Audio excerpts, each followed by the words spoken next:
the Rampart division was pretty much shut down. So.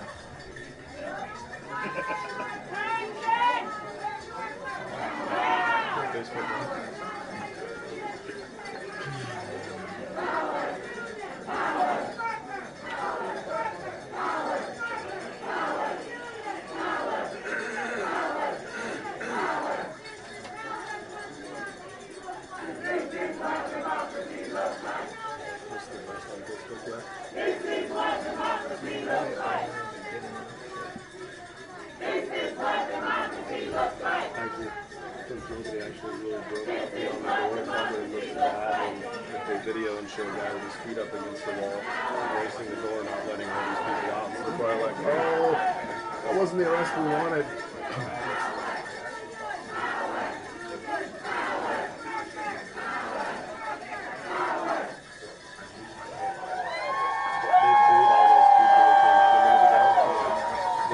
These people have no decision over your race.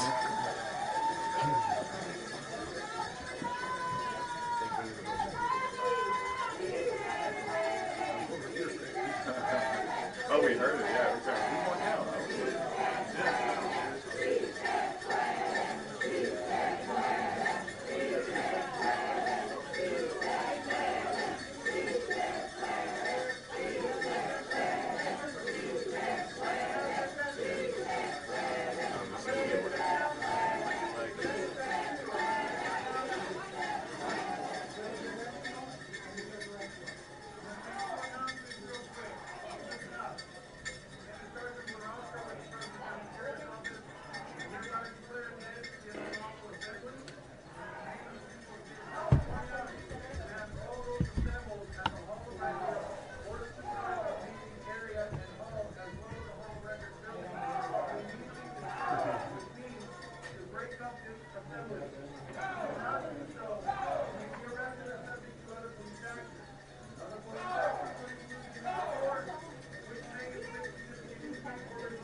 Two from one side.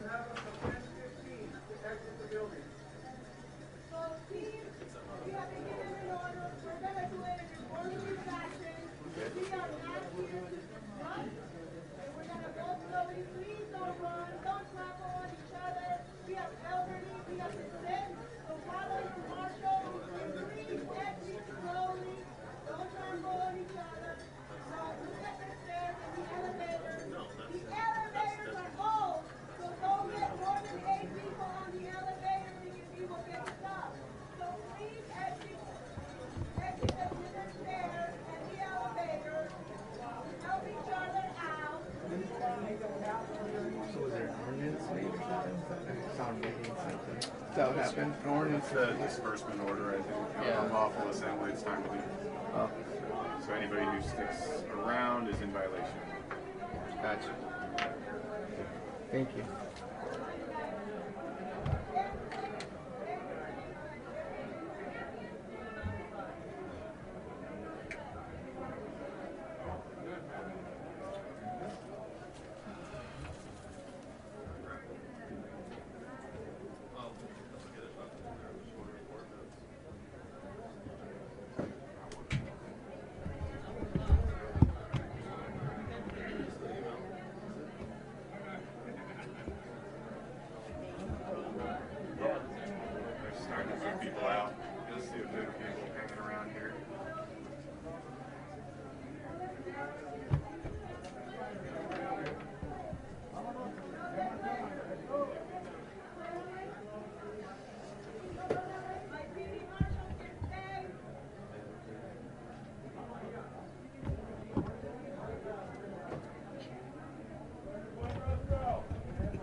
Or they changed their mind.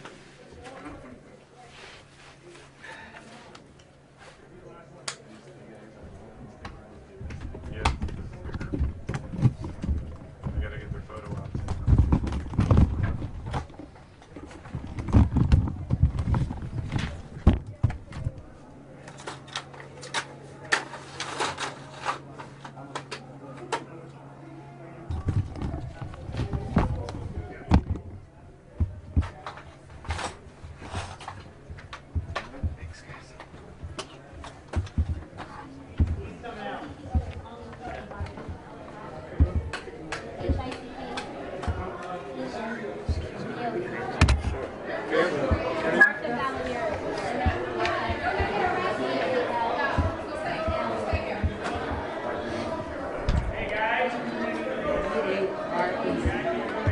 sorry, G-A-L-L-A-D-A-R-C.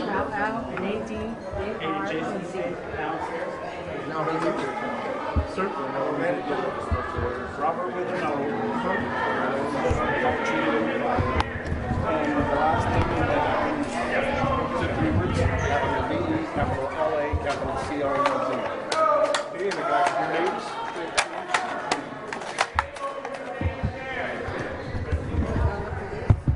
I don't think they needed this many of you guys. There was a lot of us. You know So you need to breathe out. he's just making that. It's a privilege.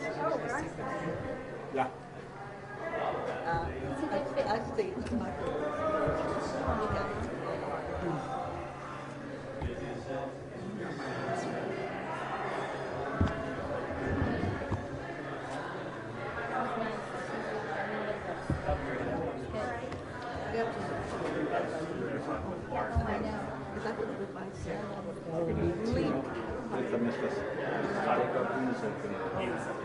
I'll get one to somebody.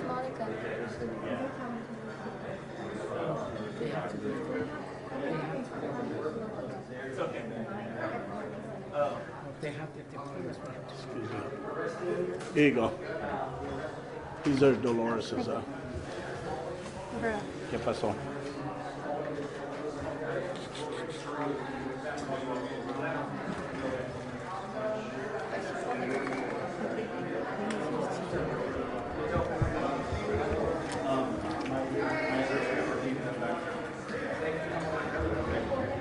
You guys have a contract?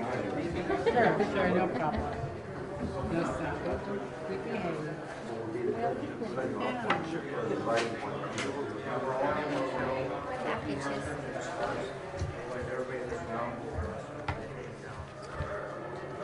Why is this important to you guys? Well, for me, I'm providing for my husband that's disabled. We were both working hard, and now it's just I'm the only provider, so it's very important for my family, for my kids.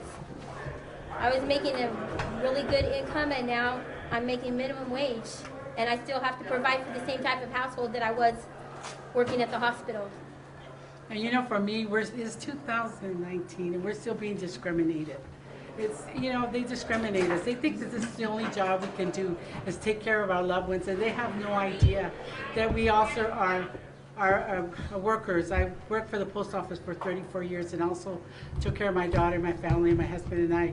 I have a daughter that has Down syndrome. This is why I'm fighting hard, because they are still treated different and they're still being discriminated, and I'm going to be their voice. And the Board of Supervisors are all men, and they have no feelings of how a woman has to go through the, put this child through school and be taken care of and being laughed at and teased because they look different than others. And I am not going to quit, and this is for my daughter. How are you being discriminated against? How am I being discriminated? They don't want to give us a pay increase. They don't think the Board of Supervisors, all those men up there, they think that we should not get paid for taking care of our loved ones. You know, if you put them in a convalescent home, it's $10,000 a month. So they rather pay $10,000 a month than only pay us $12 an hour. What's wrong with them?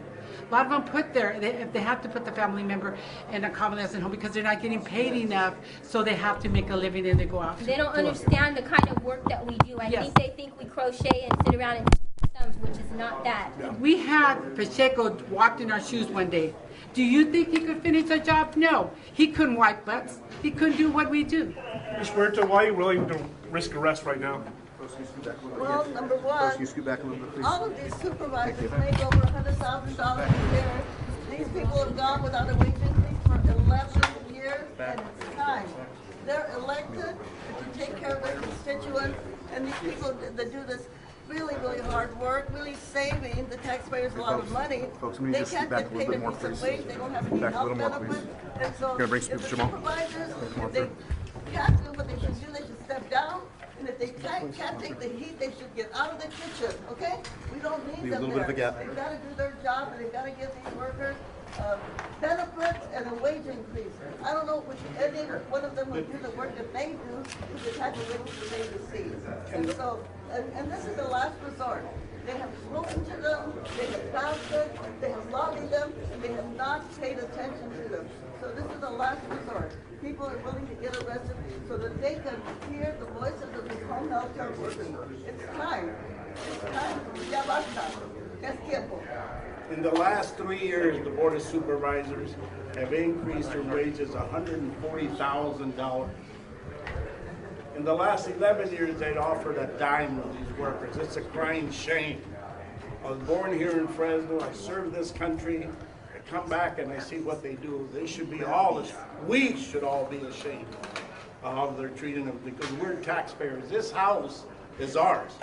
We paid for it. We all have. And so when they do this, and I see what happens in these rural towns and in the cities with these workers, it's just, we should be ashamed of ourselves. When they make $140,000 increase in their wages in 3 years, and they offer a dime to these workers. That should be shameful to everybody. Because we all have loved ones that are going to get to that age, and we should be ashamed of ourselves. This Board of Supervisors is 5 white males who don't care about women, just generally, and about people of color across the board, and they think that they can hold out and, in my view, model themselves on the administration of this country, which is one of just administering pain and cruelty. These people deserve a raise just to a living wage. I mean, my God. There are 17,000 people here in this county that are disabled, or there are seniors, and the people that take care of them should also be taken care of. How could they take care of the disabled and the seniors if they don't get a living wage, if they don't get their own health benefits to be healthy enough to take care of them? So, and this is something that's got to be addressed because pretty soon there will be 200,000 people in Fresno County that are disabled and that are seniors, and they need to be taken care of. And the Board of Supervisors needs to do their job. And I want you to know that I have a son that's, he has a K-9 officer, he's a drug enforcement. And he knows what his mother's doing, and he's doing it for his sister.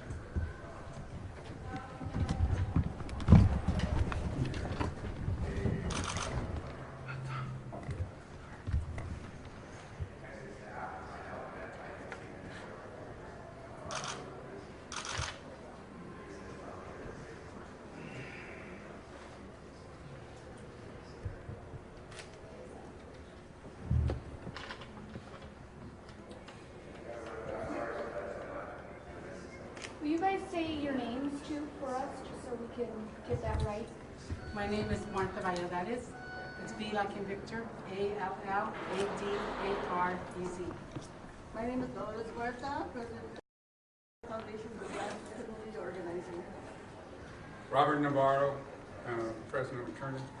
And I'm Roberto de la Cruz, I'm an organizer. My son is Executive Vice President Arnulfo de la Cruz, who just got arrested. I was arrested. The way they pulled him was amazing. They were choking him and everything.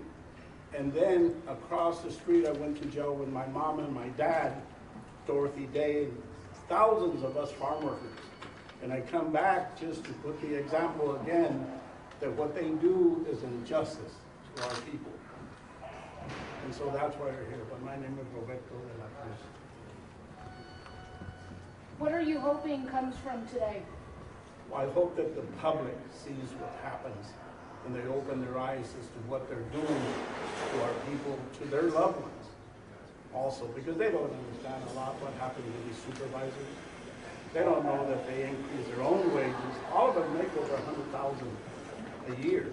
And yet in turn, they told our workers in one of these hearings, you should be ashamed of yourself. One of the supervisors said, I take care of mine, you should take care of yours.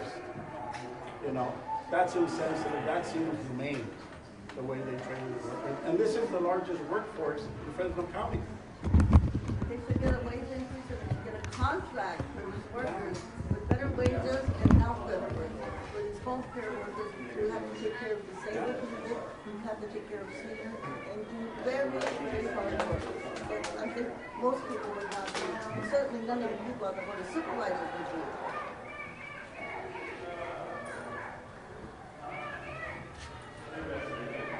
What's going through your guys' mind right now? These guys have contracts. The sheriffs have the union and stuff, and they get protected. But the workers that take care of their loved ones and stuff don't. It's sad.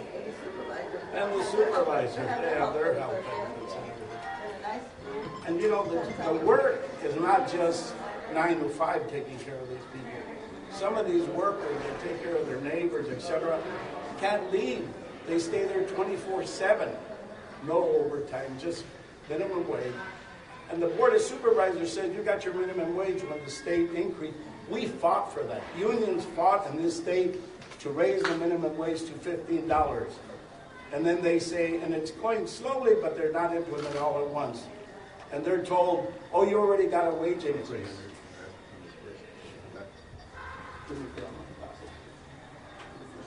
You know, it should come to this. It should not come to this. You know, they're just, I guess they don't think we're going to do this. And we're not going to stop until there's justice for the disabled and the loved ones that we take care of. They have no idea the love that we have for the family members that we take care of. They kind of judge us and think, you know, that this is the only job we have. They have no idea that we have 5 kids. One of my daughter has Down syndrome. We put 4 of them to college. They're good citizens, like I told you once, a K-9 officer in narcotics. So, and one of them is a registered nurse. The other one's an underwriter for Aetna. And the other one is in Fullerton. He's going to be a computer engineer. So they say, well, this is the only thing they could do. My husband and I work real hard. And we never ask for anything. But I am fighting for everybody. Not only for my daughter, for everybody. It just breaks my heart that these kids are still being treated different just like we are. They're still laughed at, they're still teased, they're still bullied in school, and society has to realize that they are normal and they're loved kids and they're loved and they have family that love them. And please, I ask all of you, whenever you see a child with special needs, go up to the mother and tell them, your child's going to be fine. Let me hold it, she's beautiful. We never do that. We see a beautiful child and we go to the mother and say, how beautiful that child is, let me hold it. But none of us go to a child that looks different and tell the mother she has a beautiful child and everything is going to be all right. I ask of you to do that. When you see a child with special needs, go and tell the mother that that child's going to be okay. Don't turn away and don't let your children tease them either. Have a good day. I'm ready.